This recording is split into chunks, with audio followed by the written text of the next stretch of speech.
छत्तीसगढ़ में चुनावी सरगर्मी शबाब पर है। दोनों दल मतदाताओं को लुभाने में कोई कसर नहीं कर रहे और इसके लिए जनता के सुझाव पर दोनों घोषणा पत्र तैयार कर रहे हैं। 2018 में कांग्रेस ने जनता के बीच जाकर जन घोषणा पत्र तैयार किया था।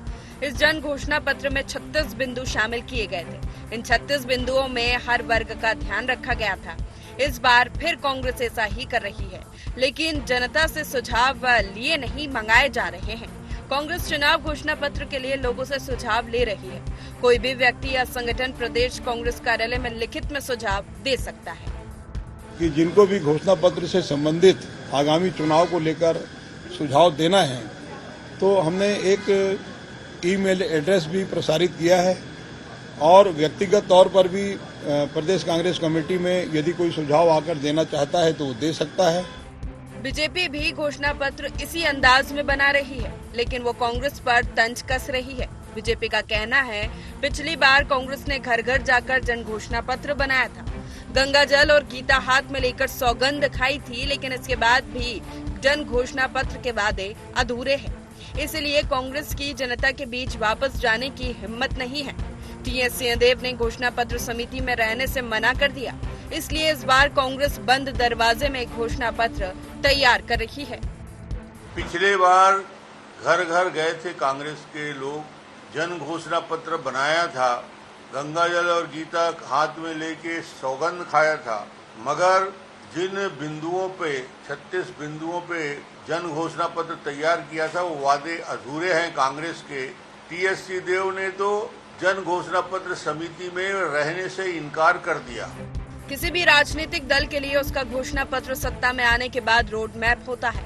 इसी घोषणा पत्र में किए गए वादों को सरकार बनने के बाद पूरा किया जाता है। इसी घोषणा पत्र की बदौलत कांग्रेस ने 15 साल की बीजेपी सरकार को सत्ता से बाहर कर दिया था।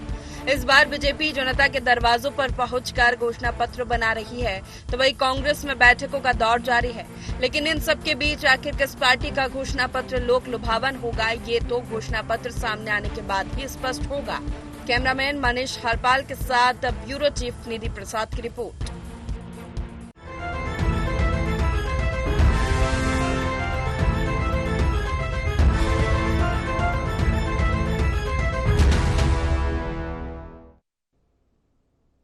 नमस्कार, जय जोहार, गोहार। छत्तीसगढ़ मैनिफेस्टो पर महाभारत में आप सभी का स्वागत है। मैं हूं आपके साथ दिव्यांशु जोशी। किसी भी चुनाव में घोषणा पत्र की खासी अहमियत होती है।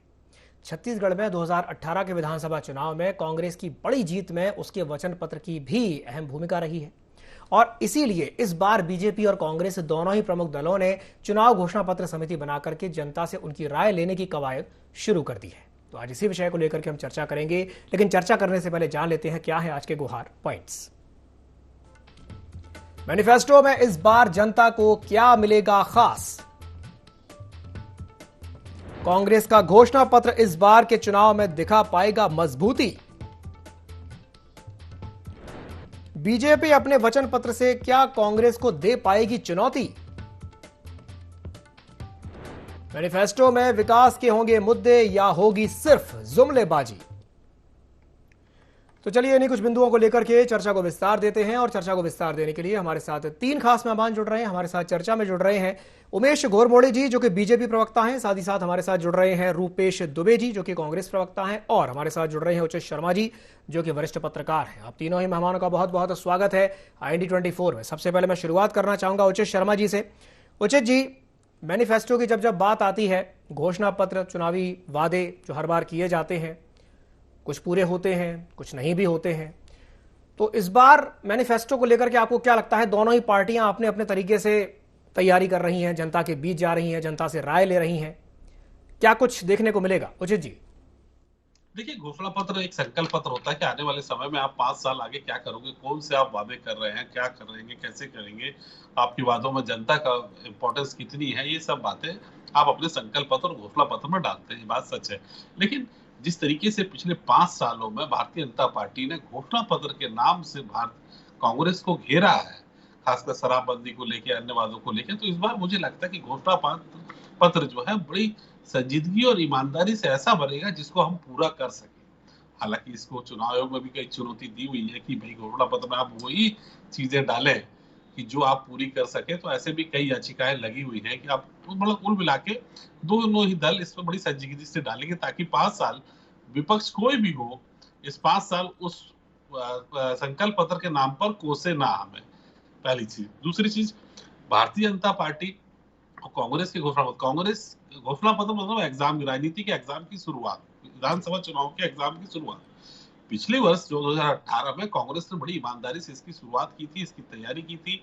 गांव-गांव, प्रदेश-प्रदेश, धर्म-धर्म के लोग, कुली से लेके स्वीपर क्लास से लेके, धर्म से लेके, हर व्यक्ति, हर आखिरी छोर पर खड़े व्यक्ति को लेके काफी मेहनत हुई थी इस विषय में, और इसे बहुत ग्लोरीफाई किया गया था, इसे बहुत ग्लैमर चेहरा दिया गया था, और बड़ी मेहनत से टीएस बाबा ने इसे बनाया था, ये बात सत्य है, और बड़ी ईमानदारी से बना के उन्होंने प्रस्तुत किया। जीत का एक बहुत बड़ा कारण वो भी था।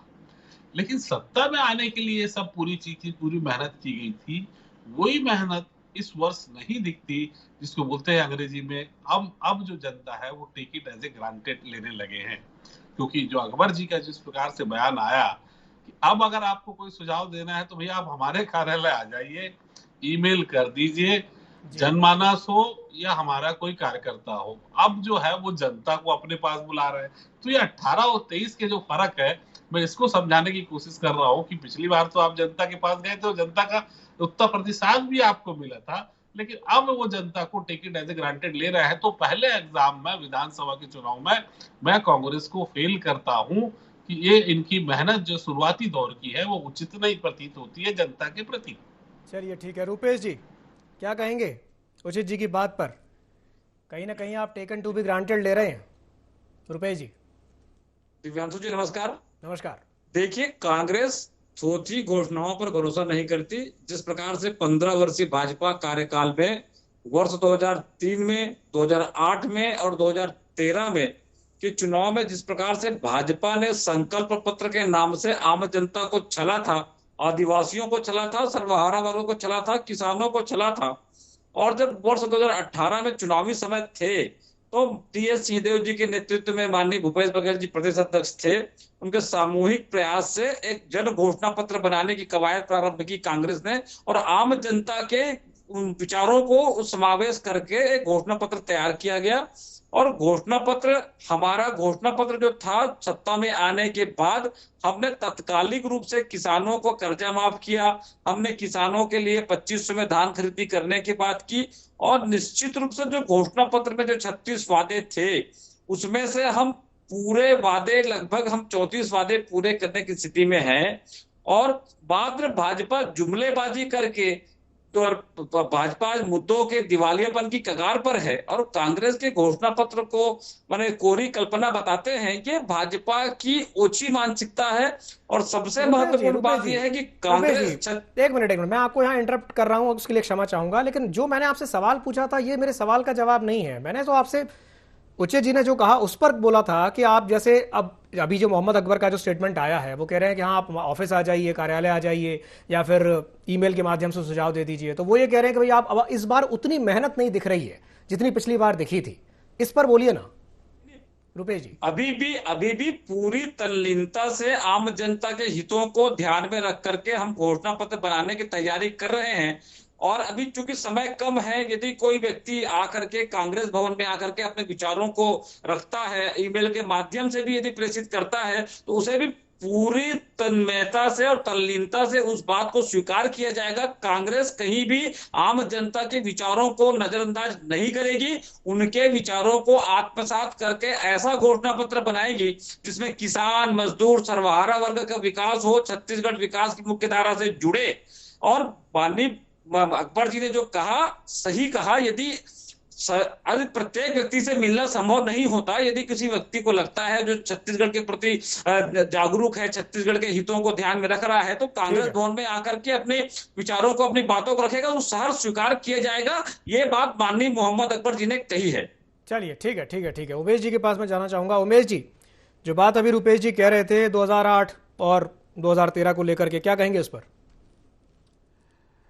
देखिए दिव्यांशु जी, मुझको 90 का दशक याद आ रहा है, आपको भी याद होगा। उस दौर में ऑडियो कैसेट्स आते थे जिसको रिकॉर्ड करके युवा गाना सुना करते थे, और जिस युवा को जो गाना पसंद होता था वो बहुत सारे गाने उसी क्रम में लगा दिया करता था। ठीक उसी प्रकार से अभी मैं कांग्रेस के प्रवक्ता को सुन रहा था। आप बटन कोई भी दबाइए, अर्थात सवाल आप कोई भी पूछिए, ये भाजपा को कोसने वाला, विपक्ष की भूमिका से बाहर नहीं निकल पाने वाला वक्तव्य कांग्रेस के प्रवक्ता टीवी डिबेट में बैठ करके यहां पर देते रहते हैं। और मुझको बड़ा दुख हो रहा है कि 4.25 वर्ष हो गए हैं कांग्रेस को, और आज भी वो अपनी विपक्ष की भूमिका से बाहर नहीं आ पाई है। रह गई बात घोषणा पत्र की, आज जिस प्रकार से वरिष्ठ पत्रकार आदरणीय उचित जी ने कहा कि 2018 और 2023 का जो बड़ा फर्क है उसी को समझने की यहां पर आवश्यकता है। 2018 कांग्रेस के तमाम नेता निकलते हैं, गली गली, नुक्कड़ नुक्कड़, गांव गांव, घर घर, हर वर्ग के पास जाते हैं, महिलाओं के पास, बुजुर्गों के पास, कर्मचारी के पास, और जहां से जो मांग निकल करके आती है वो कमिटमेंट करते हुए आगे बढ़ते चलते हैं, घोषणा पत्र में उसको लिखते चलते हैं और घोषणा पत्र में उसको समाहित करके घोषणा कर देते हैं। और बीते 4.25 वर्षों के अंदर में उन घोषणाओं में से इन्होंने कितना अमल किया इसका होश ही नहीं है इनको। अभी मैं सुन रहा था कांग्रेस के प्रवक्ता यहां पर बड़े बड़े दावे कर रहे थे, 34-30 की दावे कर रहे थे। क्या कांग्रेस के प्रवक्ता छत्तीसगढ़ सरकार के माननीय उप मुख्यमंत्री और कांग्रेस के दूसरे नंबर के सबसे वरिष्ठ नेता आदरणीय टी.एस. सिंहदेव साहब से भी ज्यादा जानते हैं? क्योंकि टी.एस. सिंहदेव साहब 12 वादे पूरे करने की बात करते हैं और शायद वो कहीं ना कहीं दुखी है, इसीलिए घोषणा पत्र समिति से माननीय टी.एस. सिंहदेव साहब ने अपने आप को अलग कर दिया। यह इस बात का प्रमाण है कि कांग्रेस ने अपने किए हुए वादों को पूरा नहीं किया, जिसको टी.एस. सिंहदेव साहब ने यहां पर प्रमाणित किया। कांग्रेस के संगठन के लोग कुछ भी कहें, लेकिन आज छत्तीसगढ़ की जनता जानती है, देख रही है, समझ रही है कि किस प्रकार से कांग्रेस ने 2018 के अंदर में छलने और ठगने का काम किया था। और इस बात को स्वयं माननीय मोहम्मद अकबर साहब प्रमाणित कर रहे हैं। वो कहां गया दौर जब कांग्रेस के नेता साहस करके गली गली, घर घर, हर वक्त तक पहुंचते थे, आज वो क्यों नहीं जा रहे हैं? क्योंकि मोहम्मद अकबर साहब को घोषणा पत्र समिति का चेयरमैन तो बना दिया गया है, लेकिन मोहम्मद अकबर साहब की अंतरात्मा जानती है कि 4.25 वर्षों में कांग्रेस की सरकार ने भूपेश बघेल के नेतृत्व में कुछ नहीं किया है, तो किस मुंह से वो जाएंगे? और जब जाएंगे तो जनता पूछेगी कि भैया शराबबंदी का क्या हुआ, अनियमित कर्मियों को नियमित करने का क्या हुआ, 1 लाख नौकरी जो युवाओं के लिए कमिटमेंट था उसका क्या हुआ, ग्रामीण क्षेत्रों में 4 सिलेंडर फ्री देना था उसका क्या हुआ। ऐसे अनेक वादे हैं और उसमें भी सोने पे सुहागा तो तब होता है जब माननीय मुख्यमंत्री जी भेंट मुलाकात में निकलते हैं और अपने 18 में किए हुए वादों की पुनरावृत्ति करते हुए कहते हैं कि 23 में हम फिर से वादा करते हैं कि हमारी सरकार आएगी तो छात्र छात्राओं को फ्री परिवहन सेवा देंगे। मुख्यमंत्री जी भूल जाते हैं कि 2018 के घोषणा पत्र में भी वही वादा उन्होंने किया था। तो कुल मिलाकर के 4.25 वर्षों में सत्ता के मद में चूर रहे कांग्रेस के नेता अब लगातार इतने स्मृति लोभ के शिकार हो गए हैं कि उनको समझ में नहीं आ रहा है कि वो क्या घोषणा करें, क्या माफी मांगे। छत्तीसगढ़ की जनता के पास ये जाएंगे तो इनको माफी के अलावा कुछ नहीं करना पड़ेगा। अब घोषणा पत्र बनाने का समय चला गया है। कांग्रेस को घर घर जाकर के, गली गली जाकर के, नुक्कड़ नुक्कड़ जाकर के, हर एक वर्ग से जाकर के माफी पत्र जारी करके माफी मांगने की आवश्यकता है। चलिए ठीक है, मैं रुपेश जी के पास आऊंगा, लेकिन उससे पहले उचित जी के पास जाना चाहूंगा। उचित जी, जो बात अभी उमेश जी कह रहे थे, टी.एस. सिंहदेव का समिति में शामिल ना होना, ये कई तरह के सवाल खड़े कर रहा है, क्या कहेंगे इस पर? जी बिल्कुल सही है। देखिए, बहुत साफ गोई के लिए वो जाने जाते हैं उप मुख्यमंत्री जी, और बड़ी गंभीरता से अपनी बात करते हैं और जो दिल में है उनकी वही उनकी जुबान पे रहता है। उन्होंने ये सही है कि उन्होंने घोषणा पत्र समिति से अपना नाम वापस लिया और नहीं बनाया, तो कहीं ना कहीं दिमाग में उनके है, शायद ये मानस पटल में, चेतना में उनके होगा कि मुझे अब इस विषय में नहीं जाना है, कि क्योंकि उन्होंने ही विरोध किया था कि इतने वादे जो नहीं हो पा रहे, तो उन्होंने इसका विरोध किया था कि जो हमने वादे किए कम से कम उसको पूरा कीजिए। काफी तल्खी का समय बिताया है उन्होंने इस विषय को लेके, उनको रिजाइन भी उन्होंने उसी विषय को लेके किया भी। तो वो शायद कहीं जानते हैं कि ये चीजें अगर जो मैं जाऊंगा और मैं ही वादे करूंगा और मैं नहीं कर पाऊंगा तो कहीं ना कहीं हृदय को थोड़ा सा चोट पहुंचेगी, इसलिए शायद उन्होंने अंतर्मन की बात सुनते हुए ये निर्णय लिया कि मैं इस घोषणा पत्र में नहीं रहूंगा और कोई भी रहे। मगर ये रुपेश जी जो कह रहे थे कि भाई थोड़ा सा वक्त लगा, समय नहीं है तो इसका जिम्मेदार कौन है? आपके पास अगर लोगों के पास जाने का समय नहीं, क्या इसकी जिम्मेदार भी भाजपा है? क्या इसकी जिम्मेदार भी ईडी है? क्या इसकी जिम्मेदार भी सीबीआई है? कि आपके पास लोगों के पास जाके हमसे चूक कहाँ हुई है और आप क्या बेहतर चाहते हैं वो पूछने का भी वक्त अगर आपके पास नहीं है, तो ये मैं कहूंगा कि ये तो बड़ा अच्छा विषय, अच्छा संदेश नहीं है जनता के लिए। इसको गंभीरता से आपको जनता से पूछना चाहिए कि हमसे कोई चूक हुई है तो बताएं, हम फिर से इसको दोहराएंगे, इसको ठीक करेंगे। तो ये चीज में लगता है कि कांग्रेस अपने प्रथम एग्जाम के प्रथम उसमें तो कहीं ना कहीं उसे गंभीरता से नहीं लेते हुए पासिंग मार्क्स से भी पास होने की अभी प्रथम पेज में मुश्किल दिख रहा है। ठीक है, मैं रुपेश जी से जवाब ले लेता हूँ। जी रुपेश जी, क्या कहेंगे उचित जी की बात पर? देखिए, सम्मानित उचित जी वरिष्ठ पत्रकार हैं, उनका पूरा सम्मान है, लेकिन मेरा कहने का तात्पर्य ये नहीं है कि समय नहीं है जनता के लिए।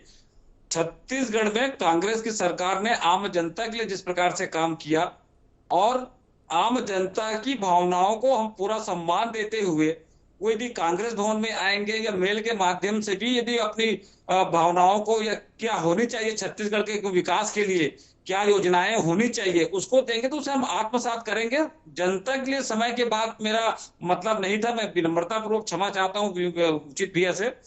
लेकिन जिस प्रकार से उमेश भाई बोल रहे थे, 15 वर्षीय कार्यकाल में इनका जो छतरा रहा और जिस प्रकार से आम जनता किसानों को 2100 में धान खरीदने का पहल करने की बात करते थे, धान का बोनस देने की बात करते थे।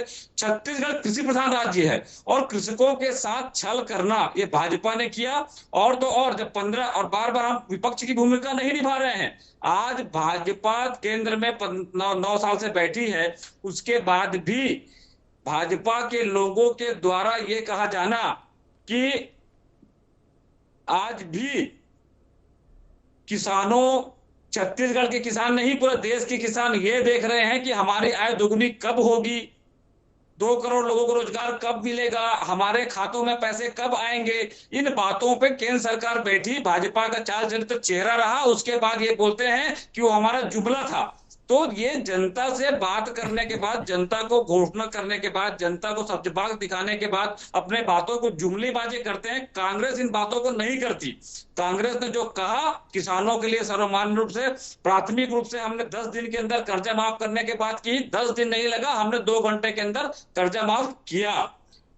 किसानों को 2500 में धान खरीदने की बात की थी, हमने 2500 में धान खरीदने के प्रारंभ किया। लेकिन केंद्र सरकार तमाम अड़ंगे लगाई और चिटफंड कंपनी वो 15 वर्षीय कार्यकाल में आम जनता के पैसों को जिस प्रकार से लूटने की खुली छूट भाजपा ने दी थी, हम चिटफंड कंपनी में आज जनता को पैसे वापस करा रहे हैं।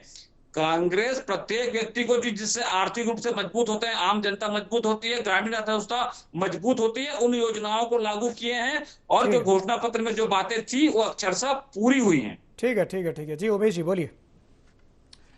देखिए, आपने गौर किया होगा, फिर से वही टेप रिकॉर्डर फिर से उसी अंदाज में बजा। बस ये सेकंड टर्म में थोड़ा फर्क था कि शायद इस बार रील फंस रही थी, थोड़ा अटक अटक के चला।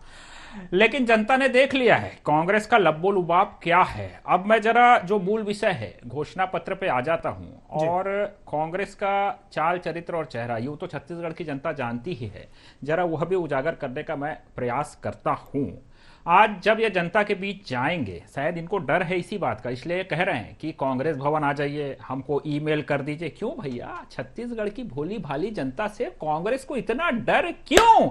आप क्यों साहस नहीं जुटा पा रहे हैं उन माताओं बहनों के पास जाने का जिनसे आपने वादा किया था 2018 में कि कांग्रेस की सरकार आएगी तो इस प्रदेश के अंदर में पूर्ण शराबबंदी होगी। कहीं आपको इस बात का डर तो नहीं है कि आप तो एक तो वादे से मुकर गए और दूसरा पूरे छत्तीसगढ़ में धड़ल्ले से शराब परोसा, होम डिलीवरी तक करने का पाप कांग्रेस ने किया। कहीं इस बात का डर तो नहीं लग रहा है कि माताएं बहनें सवाल पूछेंगी माननीय मोहम्मद अकबर जी से, माननीय मुख्यमंत्री भूपेश बघेल जी से, तब आपके पास जवाब नहीं होगा। अरे रुपेश जी, उनकी बात तो पूरी होने दीजिए, उनकी बात पूरी हो जाने दीजिए, मैं आपके पास आऊंगा आपके पास जी। हमने वो राजीव भवन में रिकॉर्डेड टेप रिकॉर्डर बहुत सुना है। अब आप धैर्य पूर्वक मेरी बातों को सुनने का साहस रखिए।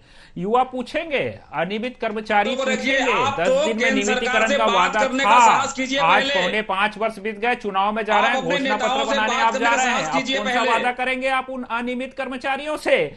आज युवा पूछेंगे 1 लाख नौकरी का वादा था, कितनी नौकरी दी है आपने? युवा आज खड़ा हुआ है और पीएससी से लेकर के प्लेसमेंट में ठेका पद्धति जिसने चालू किया, आप बताइए, निकल करके आए हैं, जो अविश्वसनीयता निकल करके आई है, उस पर आप युवाओं को क्या जवाब देंगे? प्रधानमंत्री आवास योजना का लाभ में बाधा बनने वाले, 16 लाख से अधिक परिवारों के आवास के सपनों को चूर चूर करने वाले अपने घोषणा पत्र में क्या लिखा था आपने कि ग्रामीण क्षेत्रों के अंदर में एक बाड़ी देंगे, बड़ा मकान देंगे, शहरी क्षेत्रों के अंदर में 2 कमरे का मकान देंगे और शहरी क्षेत्रों के अंदर में पट्टा देंगे। ना घर का आता पता है, ना बाड़ी का आता पता है और ना ही पट्टे का आता पता है। आपने कहा था कि बुजुर्गों को आप पेंशन देंगे, उस पेंशन का आता पता नहीं है। ऐसी अनेक वादे जो आपने किए थे उसका डर आपको सता रहा है, इसलिए आप जनता के चलिए रिएक्शन ले लेता हूं, नहीं जुटा पा रहे हैं। और मैं निश्चित तौर पे कहता हूं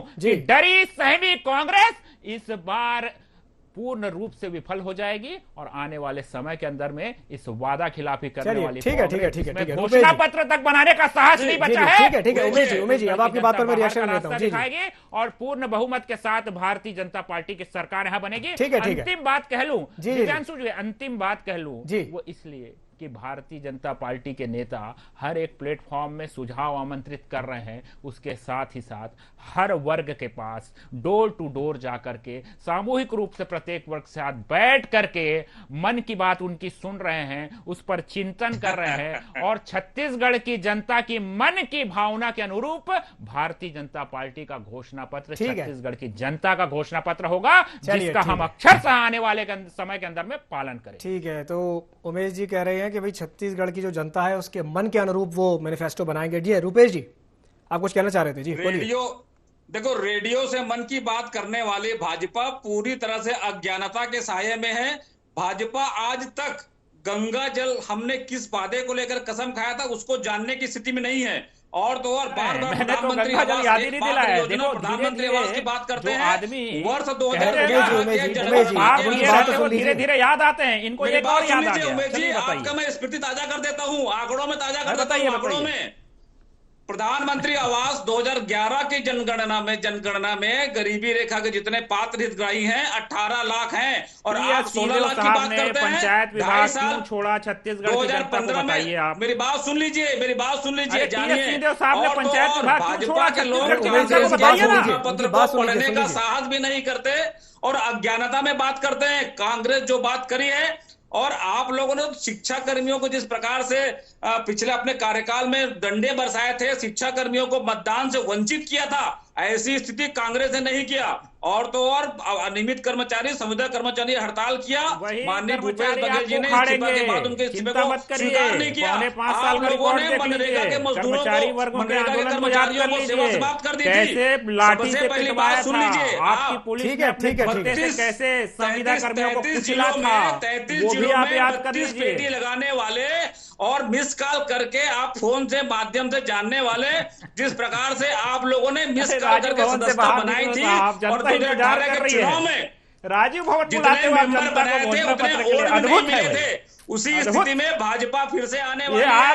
चलिए ठीक है, आरोप प्रत्यारोप अपनी जगह, हार मान लिया है ये आपका आत्मविश्वास। अरे चलिए ठीक है उमेश जी रुपेश जी ये जनता जनार्दन है, जनता ये निर्धारित करेगी कि जनता कैसे आशीर्वाद देती है। चलिए ठीक है, समय की बाध्यता के चलते मैं इस चर्चा को ही समाप्त करना चाहूंगा। बहुत बहुत धन्यवाद आप तीनों ही मेहमानों को हमारे साथ जुड़ने के लिए और चर्चा में शामिल होने के लिए।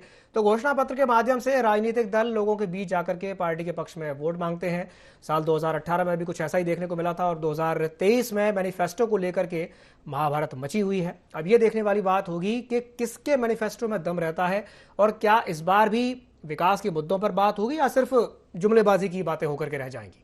गुहार छत्तीसगढ़ में फिलहाल के लिए इतना ही। मुझे दीजिए इजाजत और आप बने रहिए IND24 के साथ। नमस्कार।